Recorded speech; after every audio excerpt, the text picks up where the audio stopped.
புது கலர்ஸ் புது ஃபேஷனோட தி சென்னை சில்க்ஸ்ல இந்த பொங்கலை ஓஹோன்னு கொண்டாடுங்க. தி சென்னை சில்க்ஸ், ஸ்ரீநகர், வேளச்சேரி, குரோம்பேட் மற்றும் திருவள்ளூர்.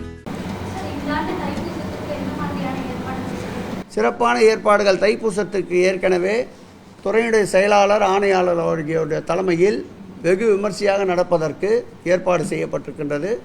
குறிப்பாக பழனியிலே திராவிட முன்னேற்ற கழக ஆட்சி அமைந்த பிறகு அறிவிக்கப்பட்ட தைப்பூச திருநாளான அந்த 10 நாட்களில் தினந்தோறும் 10,000 பக்தர்களுக்கு உணவு வழங்குகின்ற பணியை துவக்க இருக்கின்றோம்.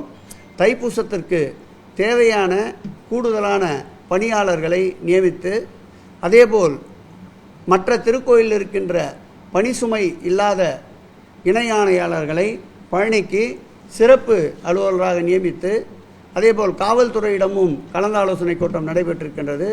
போதிய அளவு காவல்துறையினுடைய பாதுகாப்பு பணியும் ஏற்படுத்தப்பட்டிருக்கின்றது. ஆகவே எப்பொழுதும் போல் தைப்பூச திருநாளில், அதேபோல் தைப்பூசத்திற்கு முக்கியமாக முருகன் திருக்கோயில்தான் அதிகமான பக்தர்கள் வருகை தருவார்கள்.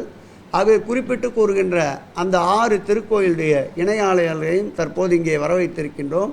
தைப்பூச ஏற்பாடுகள் குறித்தும் இந்த கூட்டத்தில் விவாதிக்க இருக்கின்றோம்.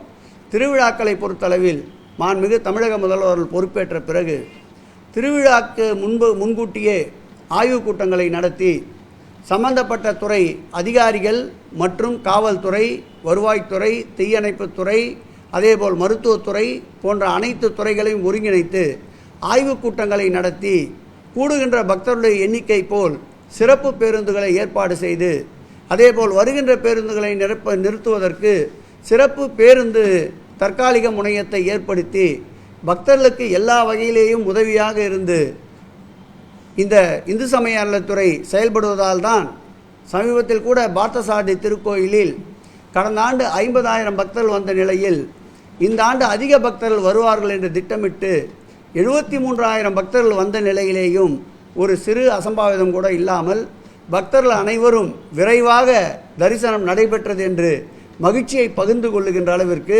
ஏற்பாடுகள் நல்கப்பட்டிருந்தது.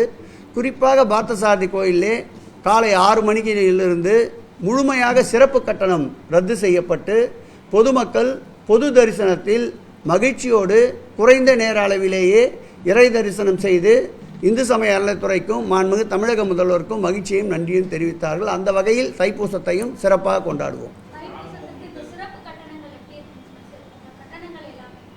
இல்லை, எப்பொழுதும் போல் பிரச்சனை இல்லாத சிறப்பு கட்டணங்களை ரத்து செய்வதால் பக்தர்கள் சிறப்போடு விரைவாக தரிசனம் செய்வார்கள் என்று கருதினால் நிச்சயமாக அன்றைய தினம் சிறப்பு கட்டணத்தை ரத்து செய்ய இந்து சமய அறநிலையத்துறை தயாராக இருக்கும்.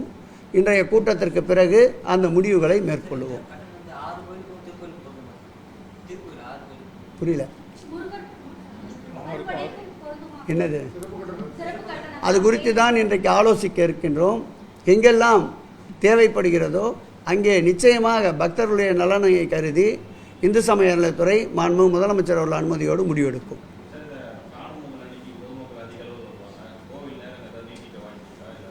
இல்லை, எப்பொழுதும் போல் அதே நேரம்தான், நீட்டிக்க வாய்ப்பில்லை. சிறப்பு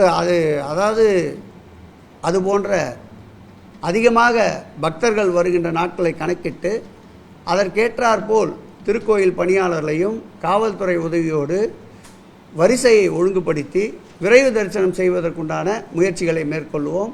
அப்படி அதிகமான எண்ணிக்கையில் பக்தர்கள் வருவார்கள் என்று கணக்கிடப்படுகின்ற நாட்களில் தேவையான அளவு பாதுகாப்பு, குடிநீர் வசதி, கழிப்பிட வசதிகளை தற்காலிகமாகவும் ஏற்பாடு செய்வதற்கு துறை அலுவலர்களுக்கு செயலாளரும் ஆணையாளர் அவர்களும் உத்தரவிட்டிருக்கின்றார்கள்.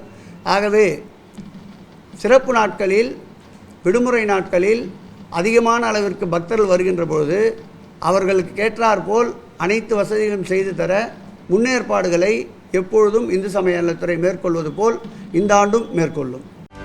செய்திகளை உடனுக்குடனும் துல்லியமாகவும் தெரிந்து கொள்ள சப்ஸ்கிரைப் பண்ணுங்க.